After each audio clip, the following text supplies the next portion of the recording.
Everyone, and welcome to the Rangers review big match preview as we look ahead to the game tomorrow night against Real Betis. I'm delighted to say we're in this fantastic bar in Seville alongside Enrique. You'll remember Enrique when we spoke to him ahead of the first game at Ibrox. Enrique, it's a brilliant bar you've taken me to. Thanks for coming on. Yeah, thank you very much. It's a pleasure because, as I told you before, we had a great time last time we speak, and now finally we're able to meet to have a beer while we were speaking about our team. Yes. So yeah, great to be here. Absolutely fantastic stuff. And this bar is really your friend's bar. You can see, folks, if you look just above there, that is the Betis Stadium that he's built on top of his roof. It's absolutely fantastic. But a nice little bar here.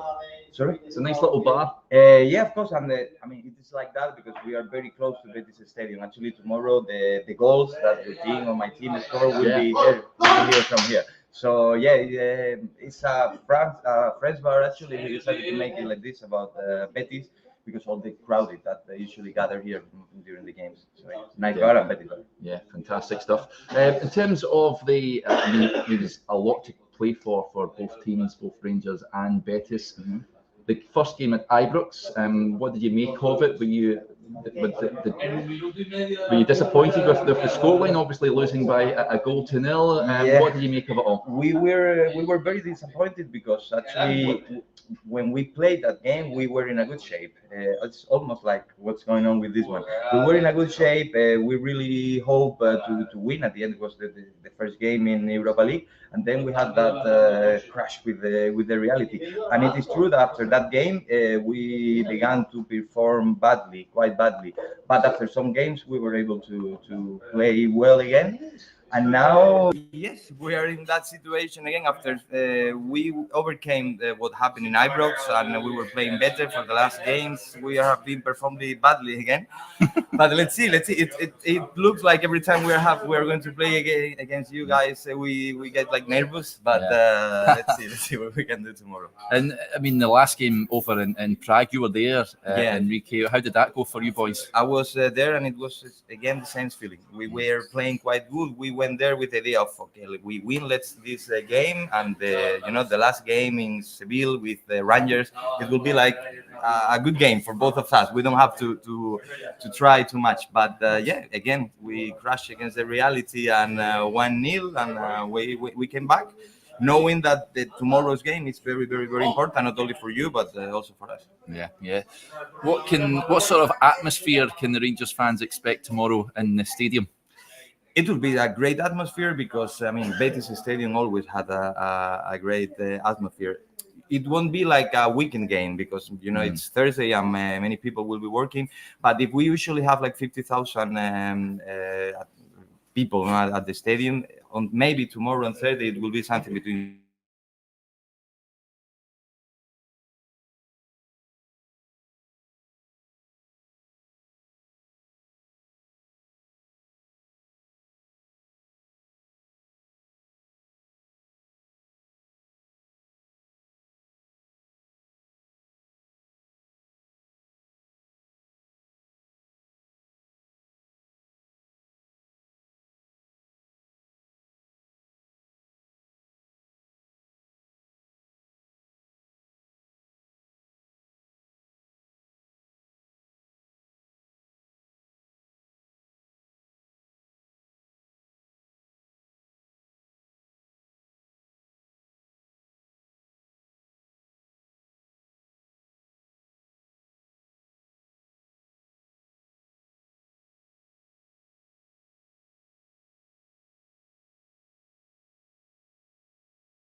There we go. Let us know in the comments, folks. Hopefully it holds up this time. The Wi-Fi just played up a little bit for us here in this bar in Seville.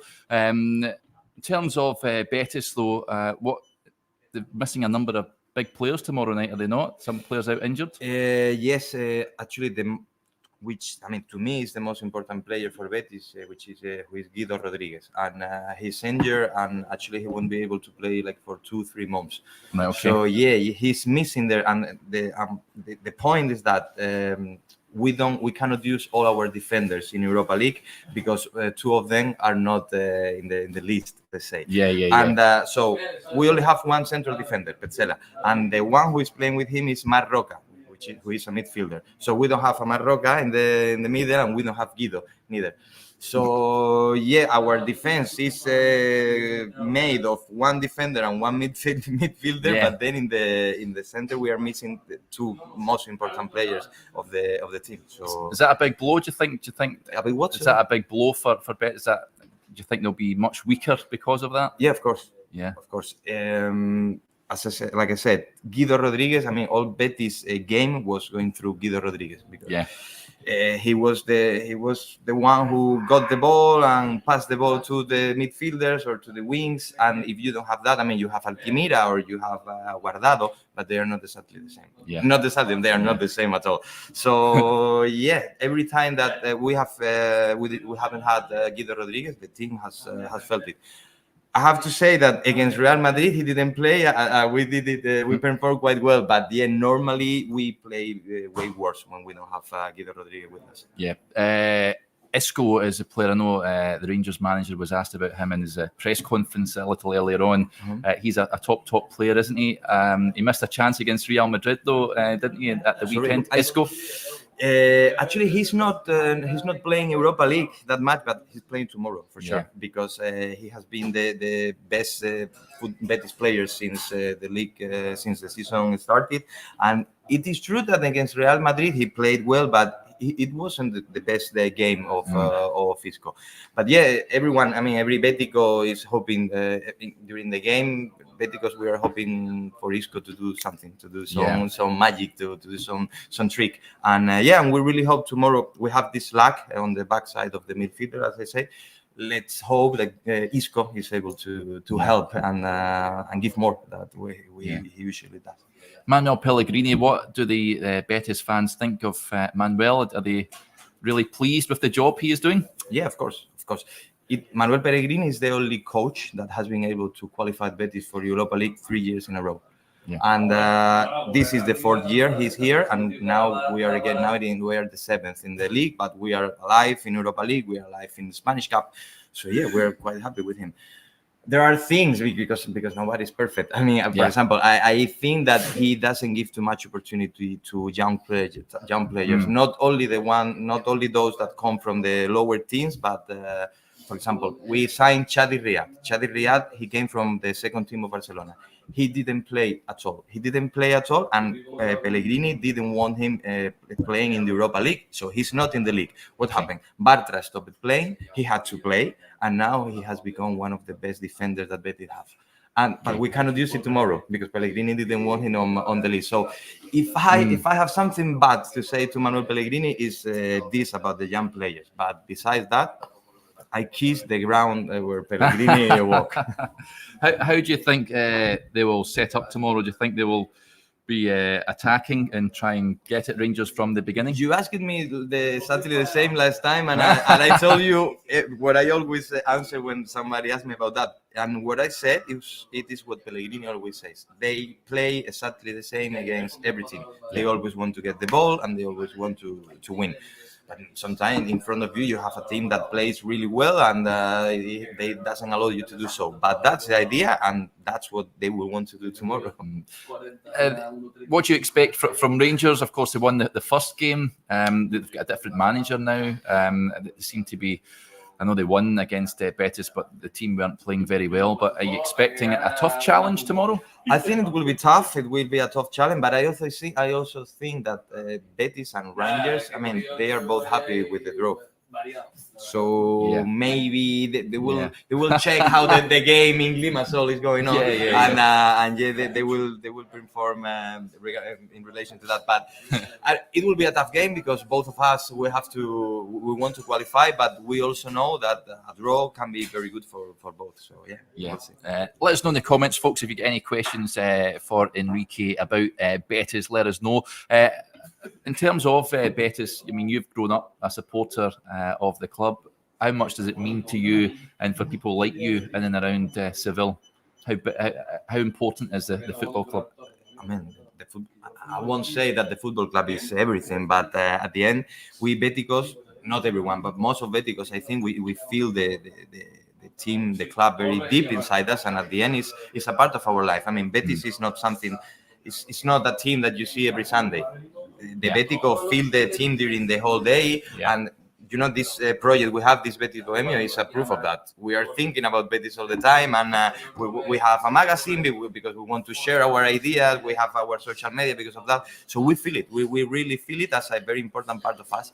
And it might sound like, okay, this is a crazy guy who says so, but I tell to every Rangers fan who is here, get to know Betis fan and ask them about what Betis is for them, and most of them will tell you exactly the same. Yeah. Rangers, of course, we all know about coming to Seville. We came here in the Europa League final, but in terms of the rivalry between Betis and Sevilla, what is that? How intense is that? Is it a fierce rivalry? Actually, I don't know a rivalry more intense, at least here in Spain, because you have Madrid and Barcelona, but at the end, that's not a derby. Those are teams from different cities. But here, the way we feel it, and everyone will tell you, because, for example, if you go to the Basque Country, if you see a derby, Athletic Club Bilbao, Real Sociedad, they are friendly, or they are hugging each other. I have Sevilla friends who are Sevillistas, but I don't want to hug them during the derby. So it is very intense. And here we have one thing in Seville. I don't know why, or I don't know how, but every time that one team is doing well, the other one is attacked. And now we have this situation here. Now Seville, look where they are. They are losing everything. They are relegated from Champions League. They are not even playing Europa League in the regular season. They are terrible. And now we're doing quite well after several years. So it's very intense, and people. Like I said, that Betis is part of our life. This rivalry is also something that you live during your normal day, because during these days you meet a Sevilla friend and you are joking about him and about Sevilla situation all the time. So it's intense. We don't fight. There are fights, of course, because there are ultras everywhere. But we don't get to fight. But that feeling is always there. Yeah, fantastic. And so many Rangers fans are coming to Seville for many have arrived yesterday. Is it a nice? Is there a place you can expect to see many decent sites in Seville? Is there any decent places to go? Where should they be? Where should they be going? Will they be treated nicely by the Betis fans? Do you think? Will they be treated warmly? Yes, kindly? Of course. I mean, like I said, there are ultras always. It is true that in the last game in Rangers there was a fight between some Betis ultras and Rangers ultras. But at the end, I mean, the ultras, they fight with them. It's so if there is Ranger, for example, today I was going to my job and I saw some Rangers fan and they were walking with a scarf and jerseys. They won't have any problem. They won't have any problem at all. And tomorrow morning when they wake up, they can wear their jerseys and their scarf and jackets because it's a bit cold. It's a bit chilly. And they can go around the city and they won't have any trouble. Actually, they will find so many Sevillistas telling them that please they have to win, but they will be fine. In terms of the league, doing quite well in La Liga, but the Europa League, you've seen your closest rivals winning the Europa League so many times over the last few years. Can Betis go all the way and win it this year, do you think? Yeah, I think so. Why not? I mean, I don't think about them because I don't want to be like them, and we don't want to be like them. But during the last year, we have been performing well, but in Europa League, but not enough. And maybe this year, winning a title is quite difficult, and especially if you take into account what we have done so far in Europa League, we are not proving ourselves like being the best team of the competition. But why not? Why not? At the end.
That's Balompié happened. There. Yeah. We're back in. Sorry, folks, the Wi-Fi just playing up on us a little bit here. But we've got a question that's came in from Blue Nose John over there in Frankfurt. Good evening, John.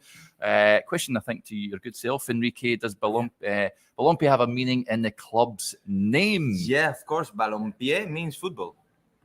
Simple as that. Yeah, balón means ball and pie means foot. So yeah, balompié is the Spanish word for football. I mean, we have football as well with a U and only one O, but we also have this name and this word.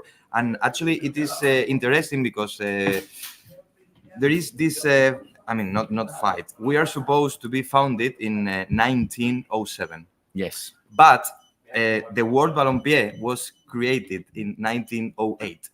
Okay. So there is no way we are from the 1907. We must be 1 year younger. Yeah. And we know that because the man who created that word, he published an article in the newspaper, and he said that he was tired of using English words for this new game, that new sport that was in Spain, because everything was like kickoff, and now we changed the word.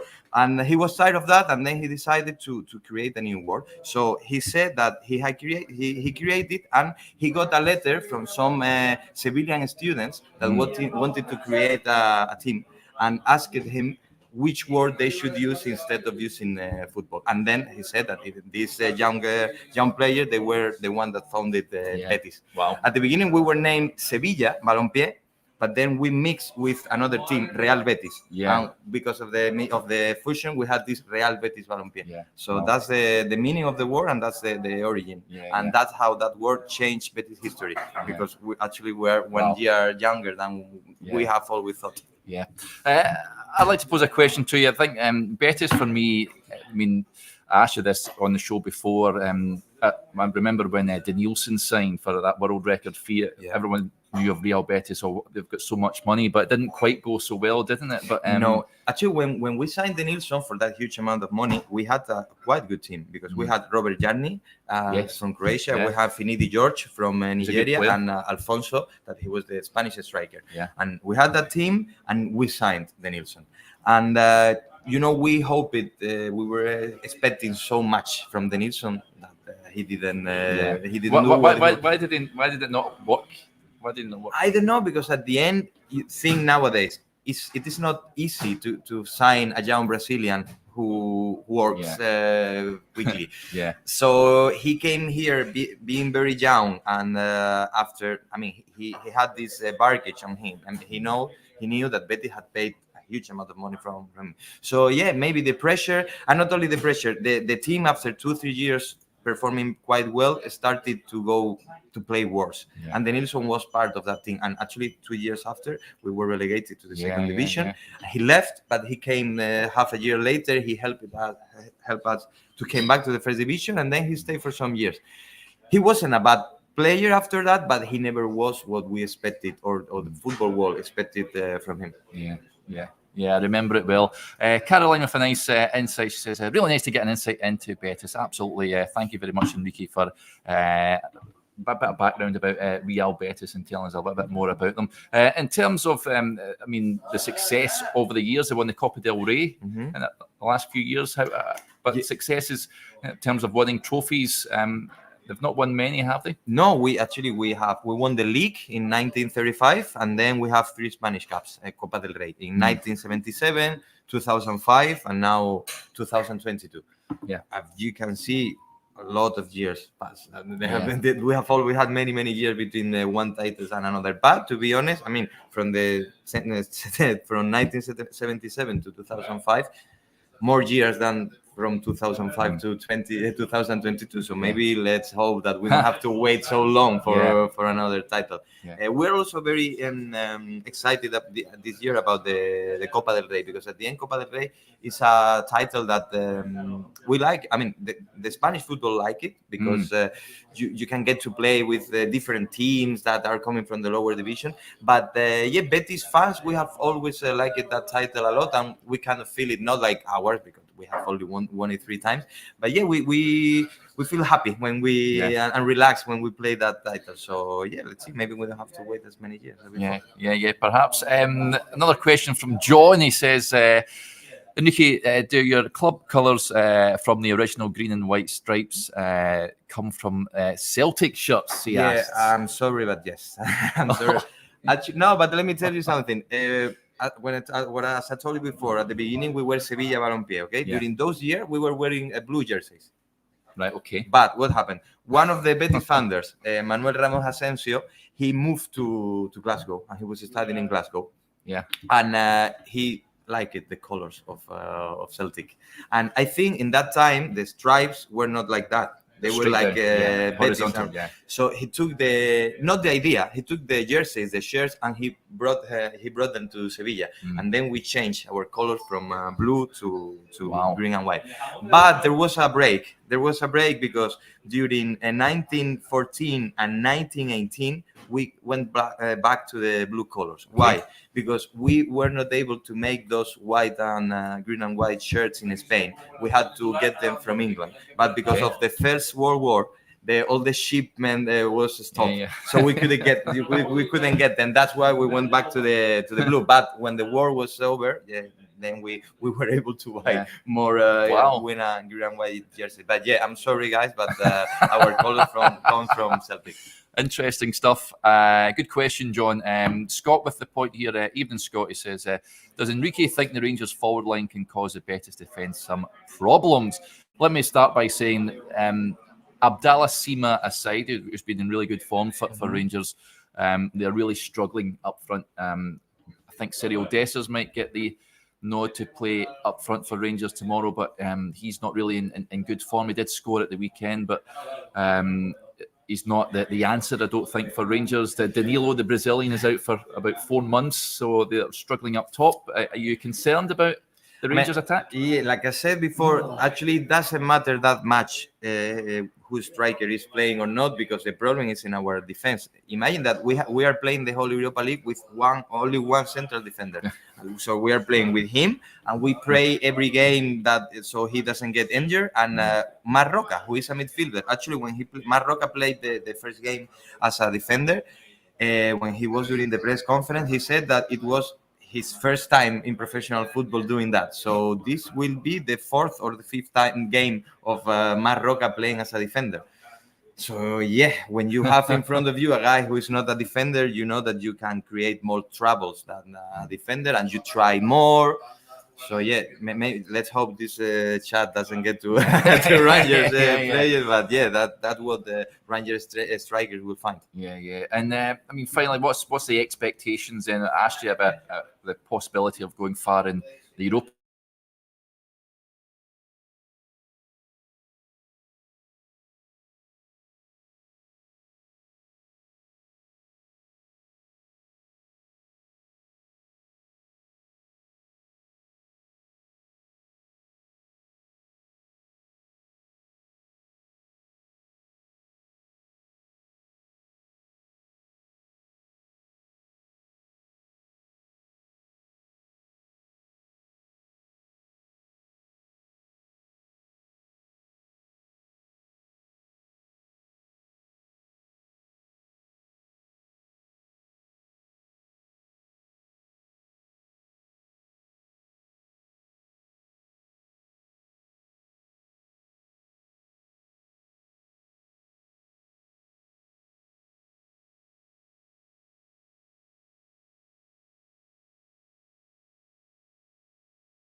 There we go. Apologies, folks. We're having a few difficulties with the Wi-Fi. We were going to wrap up there, but John's got another question here to yourself, Enrique. Could Betis loan as a striker in the January transfer window? Is there one or two players we have two, and none of them is scoring goals. No, we have Borja Iglesias. I think he has scored like a couple of goals during the whole season in League, Europa League, and Copa del Rey. And William Jose, he has scored 7, 8, something like that. But no, they are not performing quite well. Our good thing is that our midfielders, they are scoring a lot, like Isco. But yeah, our strikers, no. Maybe we can change.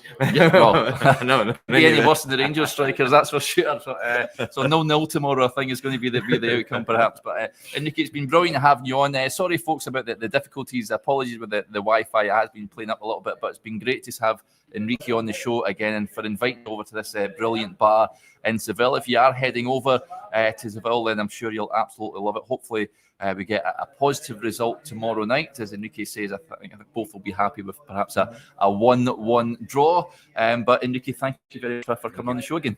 Thank you, really.